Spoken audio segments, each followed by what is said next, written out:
만복의 근원 하나님, 온 백성 찬송 드리고 저 천사여 찬송하세.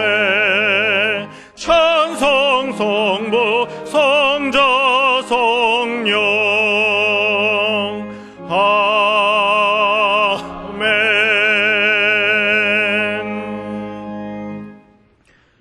너희는 귀를 기울이고 내게 나와 들으라. 그리하면 너희 영혼이 살리라. 내가 너희에게 영원한 언약을 세우리니 곧 다윗에게 허락한 확실한 은혜니라.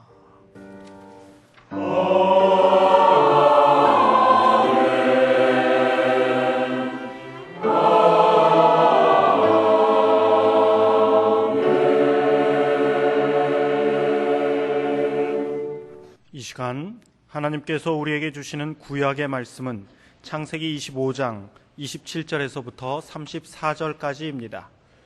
제가 가진 성경으로 35쪽입니다. 창세기 25장 27절에서부터 34절까지입니다. 그 아이들이 장성함에 에서는 익숙한 사냥꾼인 고로 들 사람이 되고 야곱은 종용한 사람인 고로 장막에 거하니 이삭은 에서의 사냥한 고기를 좋아하므로 그를 사랑하고 리브가는 야곱을 사랑하였더라.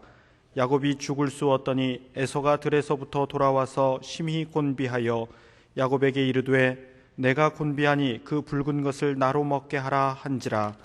그러므로 에서의 별명은 에돔이더라. 야곱이 가로되 형의 장자의 명분을 오늘날 내게 팔라.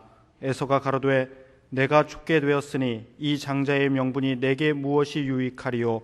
야곱이 가로되 오늘 내게 맹세하라. 에서가 맹세하고 장자의 명분을 야곱에게 판지라. 야곱이 떡과 팥죽을 에서에게 주매 에서가 먹으며 마시고 일어나서 갔으니 에서가 장자의 명분을 경홀히 여김이었더라. 아멘.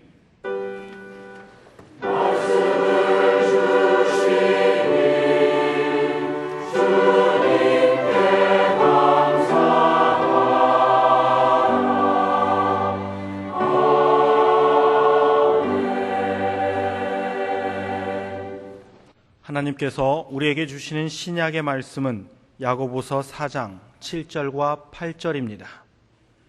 제가 가진 성경으로는 374쪽입니다. 야고보서 4장 7절과 8절입니다. 그런즉 너희는 하나님께 순복할지어다. 마귀를 대적하라. 그리하면 너희를 피하리라. 하나님을 가까이 하라. 그리하면 너희를 가까이 하시리라. 죄인들아 손을 깨끗이 하라. 두 마음을 품은 자들아 마음을 성결케 하라. 아멘. 우리는 이번 부흥회에 참여하여 은혜 받았습니다. 일생일대에 큰 은혜를 받은 분도 있고 작은 듯이 받은 분도 있을 겁니다. 그러면 이제부터 어떻게 해야 하겠습니까? 혹시 작아 보여도 아니 단 한 가지의 깨달음이나 조각 같은 은혜도 소중히 알아서 잘 간직하고 크게 활용하며 구체적으로 실천할 일입니다. 오늘 구약 본문 말씀의 내용은 이런 겁니다. 아브라함의 아들 이삭이 쌍둥이 형제를 낳았는데 형은 에서고 동생은 야곱이고, 그런데 에서는 아주 활발한 사람이었어요. 나가서 사냥도 하고 활달하게 움직이는 사람이고, 야곱은 조용해서 집에서 주로 있었던 사람인데, 에서가 사냥하러 나갔다가 배가 고파 급히 집으로 뛰어 들어오는데 보니까 야곱이 요리를 하고 있어요. 야, 나 배가 고파 죽겠으니까 그 음식을 좀 달라 했더니, 아니 형 그 장자의 명분을 나에게 팔어. 그럼 줄게. 바꾸자는 거지요. 그랬더니 그래, 배고파 죽겠는데 그 장자 명분 가진 게 뭐야. 그리고 그 팥죽 한 그릇에 팔아버렸어요. 그런데 왜 그렇게 했느냐? 결론적으로 성경은 이렇게 말씀하고 있습니다. 경홀히 여김이었더라. 가볍게 여겼다, 그 말입니다. 나중에서야 에서가 장자의 명분을 빼앗긴 것에 대해서, 빼앗긴 것도 아니죠. 사실은 팔았지만은 거기에 대해서 분기탱천하여 야곱을 찾아서 펄펄 뛰면서 집 안팎을 뒤지며 소란을 피웠는데 사실은 그럴 일도 아닙니다. 왜 팔았습니까? 무슨 말씀입니까? 대단히 귀한 것을 가볍게 여기면 어떻게 되겠습니까? 이 구원사 쪽으로 볼 적에 이 대를 이어가고 장자의 명분을 이어간다는 건 대단한 일인데 이걸 경홀히 여기고 가볍게 여기고 팔아버렸어요. 대단히 귀한 것을 가볍게 여기면 또 은혜 받은 것도 마찬가지인데 어떻게 되냐면 제일 먼저 마귀가 소리 없이 스며 들어와서 흘려버리거나 놓쳐버리거나 잃어버리게 하거나 빼앗아가곤 합니다. 혹은 얼토당토하는 싼 값에 넘겨버리게 할 수도 있습니다. 놓치는 거예요. 1940년대 세계 고고학계는 경천동지할 만한 일을 만났습니다. 그 내용은 이런 겁니다. 이스라엘에서 목동이 양을 치다가 보니까 한참 치다가 치워보니까 한두 마리가 모자라는 거예요. 그런데 어디 있는지도 모르고 그냥 헤맬 수는 없지 않습니까? 그래서 그때 주로 어떻게 했냐면 목동들이 이렇게 하는 겁니다. 돌을 던지는 거예요. 그럼 돌에 맞아서 뭐 깽하든지 또 돌 떨어지는 거 보고 놀래서 펄쩍 뛰든지 하여튼 그 소리를 들으면서 아 여기 있구나 찾아가서 이제 데려오고 그러는 거예요. 그런데 돌을 한참 던지다 보니까 어디서 쨍그렁 하는 소리가 나요. 여기 그런 게 없는데 뭐가 그럴까? 그리고 그 소리 나는 곳을 찾아가 보니까 동굴이고 이 돌이 동굴 속으로 들어가서 그 안에 있는 이 단지를 깨뜨린 거예요.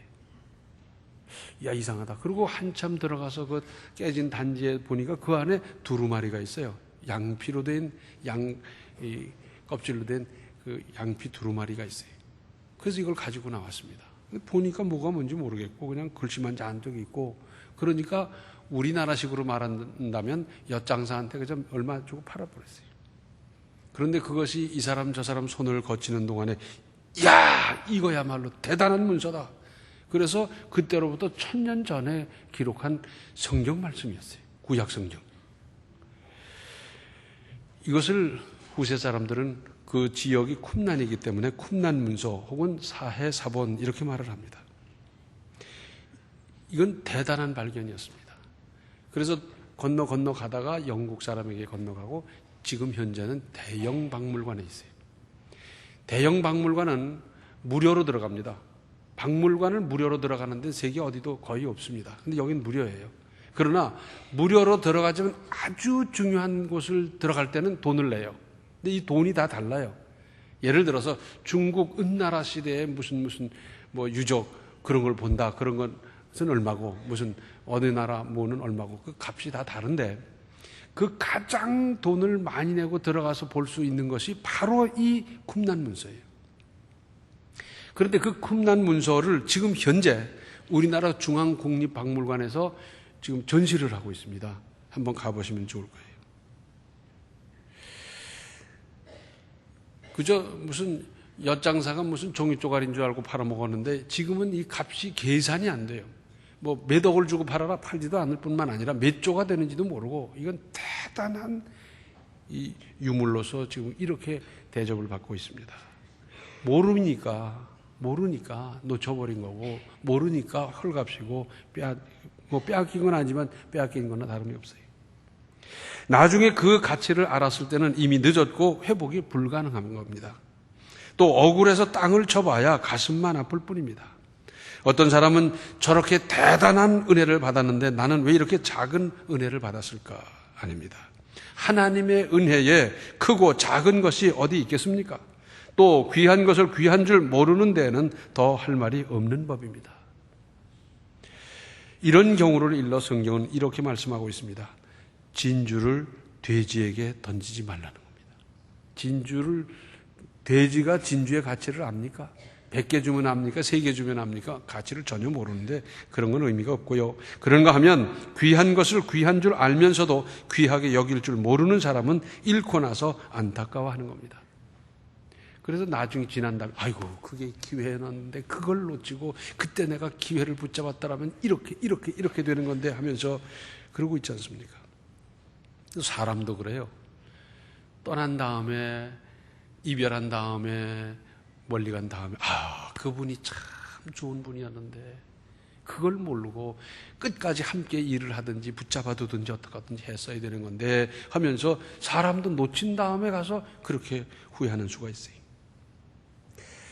창세기 19장을 보면 아브라함의 조카 롯에게 천사들이 나타납니다. 그래서 여기를 이제 멸망시킬 거다, 멸할 거다. 그러면서 빨리 피하라는 거예요. 그런데 이 롯에게는 2딸이 있었고 2딸의 정혼한 앞으로 사위 삼을 사람들이 있었어요.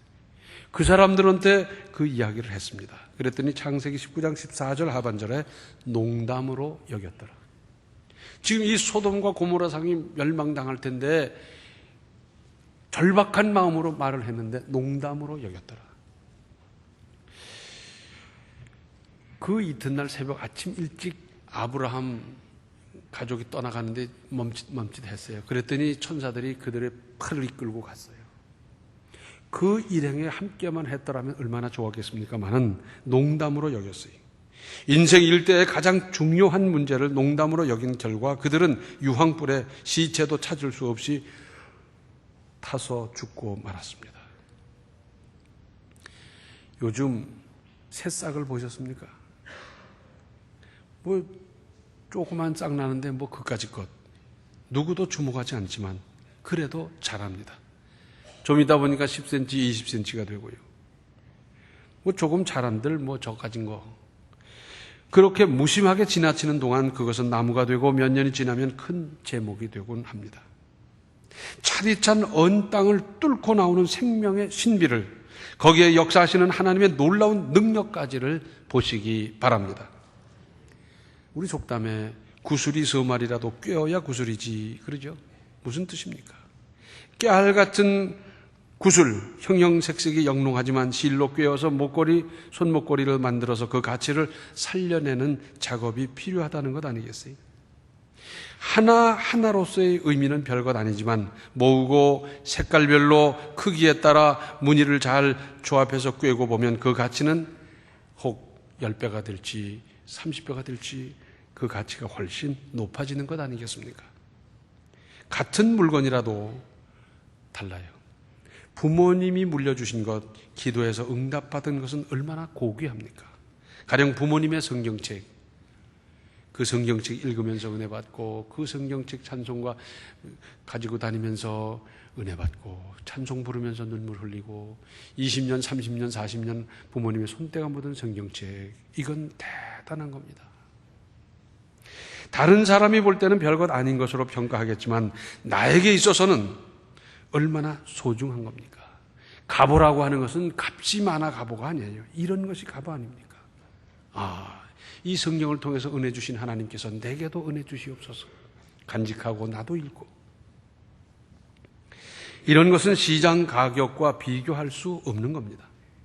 우리는 살아가면서 수없이 많은 일을 만나고 처리해가며 살아갑니다. 그 중에서 작은 것 가지고 활용해서 크나큰 성과로 발전시켜 나가는 경우가 얼마나 많습니까?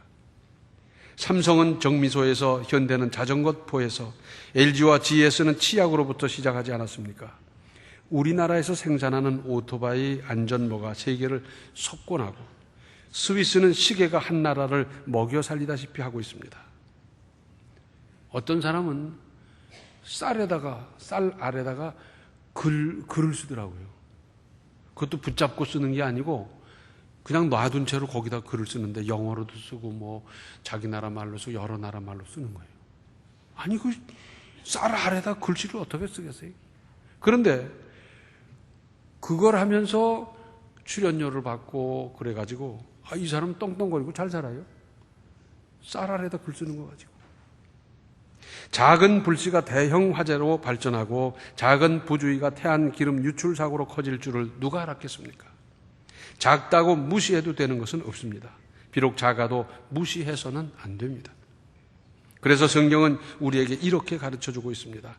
마태복음 25장, 그 유명한 달란트 비유장인데 21절에 그 주인이 이르되 잘하였도다 착하고 충성된 종아, 내가 작은 일에 충성하였으니 내가 많은 것으로 내게 맡기리니 내 주인의 즐거움에 참여할지어다 하고.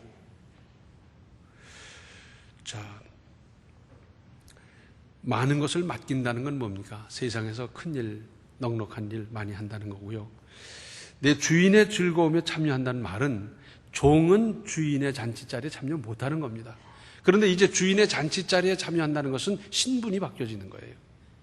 종이 아니라 자유인이 되고 주인과 같은 그 레벨로 살아가게 됐다. 그런 말이죠. 누가복음 19장 17절을 보면 지극히 작은 일에 충성하였으니 열 고울 권세를 차지하라. 크고 대단한 일을 잘했다는 것이 아닙니다.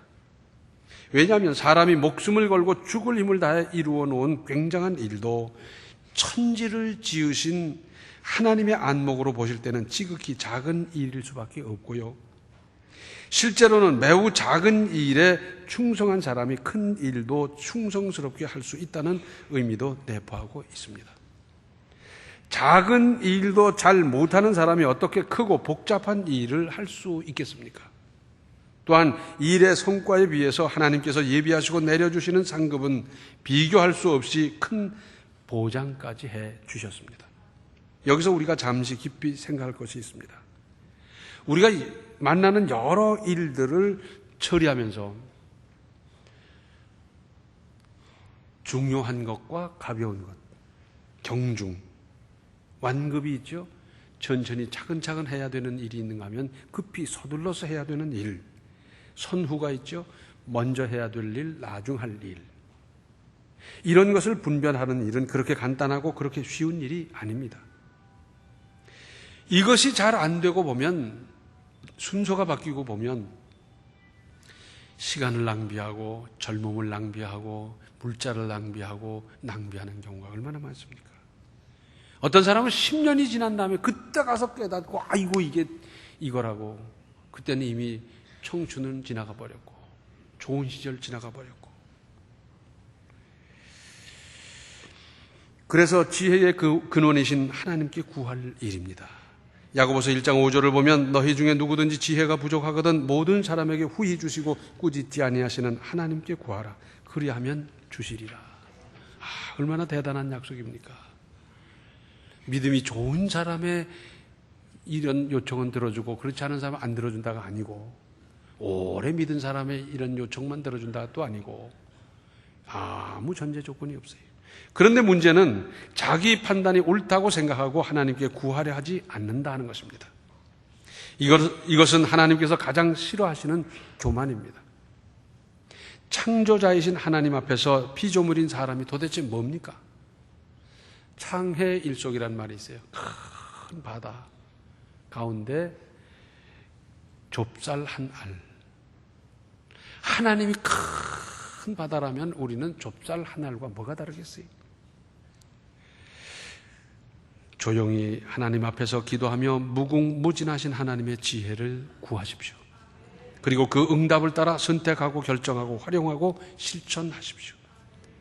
부흥회 때 은혜 받아 결심하고 새 인생을 살았던 사람들이 얼마나 많습니까? 부지기수입니다. 오래전에 이런 일이 있었어요. 안양에서